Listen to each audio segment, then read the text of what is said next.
Welcome to DS Trucks. In today's video, I want to talk about the best source of accessory 12 volt power, ignition 12 volt power, whatever you want to call it. 12 volts when the key is on, whether you're trying to power a GPS tracker, a dash camera, anything of that nature, this video will help you. Now, when you're looking for 12 volts, it can be a little bit daunting because there's no real easy solution, but I assure you guys, on the Super Duties and the F-150s, there are ways to do it, and they are relatively easy. Number one, for Super Duties, the easiest thing to do and the quickest way to find 12 volt power is right here underneath. Take out your floor mat and pull this panel right here inside of the truck. Pull it, turn it out, pull it out, set it aside.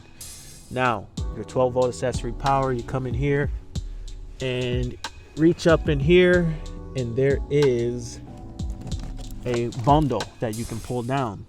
Now on mine, I've already tied into this for one function, as you can see, but if you unplug this, as you see, this one wire is already tied up to something. That's my high idle. So this is the PTO pigtail. You can do a high idle from here, essentially tie in a resistor, whatever. But you can also find ignition here. If you don't have anything hooked up to your PTO yet, this will be unused. So this is just a good source of 12 volt key on. It's fused for, I believe, 5 amps. So it's not something you're going to put a big draw on, but it gives you 12 volts when the key is on. It says green with orange. It says GN/O/OG.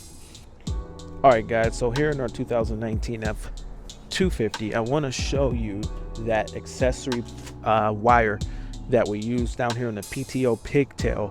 This truck actually uses that wire to power our snowplow, to turn on our snowplow, to send that signal. Now, if you reach up in here, see, here it is right here, and you see this wire here is hooked up and it goes down by the carpet. That is because this black wire is used as an ignition wire to our snowplow. Now if you look real close right here, green with an orange stripe, that wire is hot, 12 volts when the key is on. So quick and easy way to find key on with a Super Duty. The easiest, quickest way would be, in my opinion, that way. So how else can you find 12 volt ignition on the Super Duty? All right, if you have upfitter switches on your Super Duty, then you have a pretty hefty 20 amp fused wire, hot only when the key is on, coming right off of your upfitter switch bundle. Now, if you've never unbundled your upfitter switches, then you might have to lift up this box. Mine, I've unbundled and I just kind of stick them down under there. You got to reach a little bit for me, but when you reach out, when you reach down and you pull this bundle over, you'll see, let me turn this camera a little bit. You'll see that all these wires have a color and a stripe. There's one wire here though that is just brown. It does not have any stripe. Now when you look at the manual and the diagram, it describes all these wires, but it does not describe, I don't think, this brown wire. Now when you probe the wire, it is not hot until you turn on the key. At which point when you turn on the key, this is hot. So this is an interesting wire because it's 20 amps. So you could actually put a load on this and it's only hot when the key is on. So it's interesting. It's not inside the cab, it's under the engine, but you could tie it into one of the pass-through wires that is located on this side. If you pull out, I believe, your battery tray, you'll be able to see those. You probably would have to pull your battery tray for room anyway to work, because it gets pretty tight down there, as you can see. But you could use a pass-through wire, so you don't have to run a wire. There's wires already here that can pass through.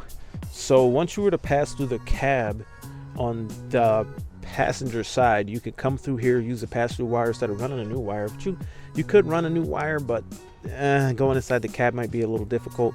Just use the pass-through wire, come through here, and keep in mind that that is a 20 amp circuit, so it's pretty good.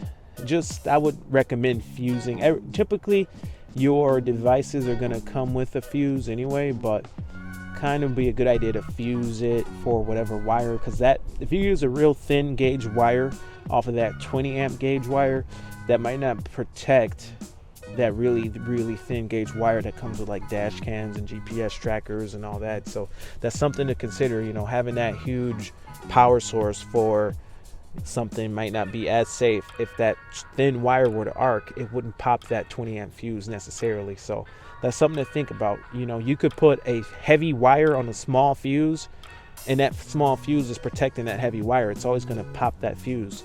But if you put a real light gauge wire onto a big fuse, like a thin wire on a big 40 amp fuse or whatever, that thin wire might burn up before that fuse burns up, and that's not what you want. So that is, I think, 2 ways on the Super Duties. Now, what if you got a 150 and you don't have any of that? You don't have the pass-through wires, you don't have the PTO hookup. One more thing you can do is you can get one of these wire taps or fuse taps, and I believe you can find these online, but if you look right here, there's a little fuse tap right about there. Let's go ahead and grab that out of there, unplug it.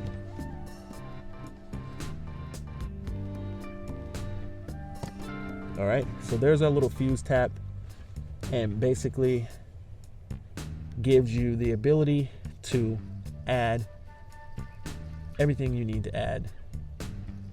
So yeah, there you go. Fuse tap lets you have the protection that you need. And you know, that's basically going through with a test light, finding your accessory on here, using the fuse tap, following the instructions that comes with the fuse tap. It tells you where to put the fuse, where to put the old fuse, and where to put the new fuse, and all that stuff goes in order. But pretty much that's how it goes.